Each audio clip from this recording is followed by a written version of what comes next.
বিএনপির স্থায়ী কমিটির সদস্য সালাউদ্দিন আহমেদের অভিযোগ, ধর্মের নামে ট্যাবলেট বিক্রি করে জনগণের সাথে প্রতারণার পরিকল্পনা করছে ধর্ম ব্যবসায়ী একটি দল। ফেব্রুয়ারিতে নির্বাচন না হলে ভয়াবহ ঝুঁকির মধ্যে পড়বে দেশ। জামাত তা চায় না বলেছেন দলটির আমির ডাক্তার শফিকুর রহমান। প্রচারণায় ধর্মকে ব্যবহারের অভিযোগ অস্বীকার। প্রধান নির্বাচন কমিশনারের সাথে সাক্ষাৎ করে বিদ্যমান পরিস্থিতিতে লেভেল প্লেইং ফিল্ড নিশ্চিতের দাবি জানিয়েছে জামাত ইসলামী।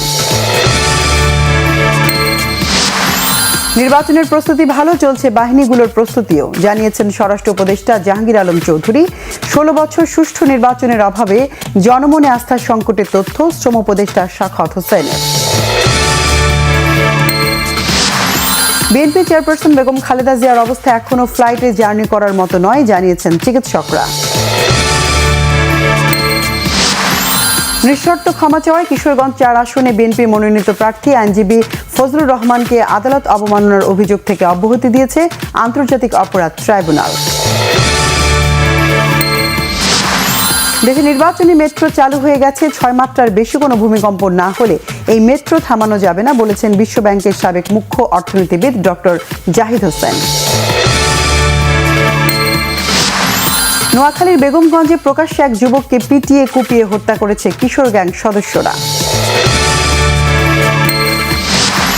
থাইল্যান্ড ও কম্বোডিয়ার সীমান্তে আবার উত্তেজনা, 2 থাই সেনা নিহত ও 4 জন আহত। লাতিন বাংলা সুপার কাপে আজ আর্জেন্টিনার ক্লাব অ্যাথলেটিকো চার্লোনের বিপক্ষে মাঠে নামবে বাংলাদেশের রেড গ্রিন ফিউচার স্টার দল।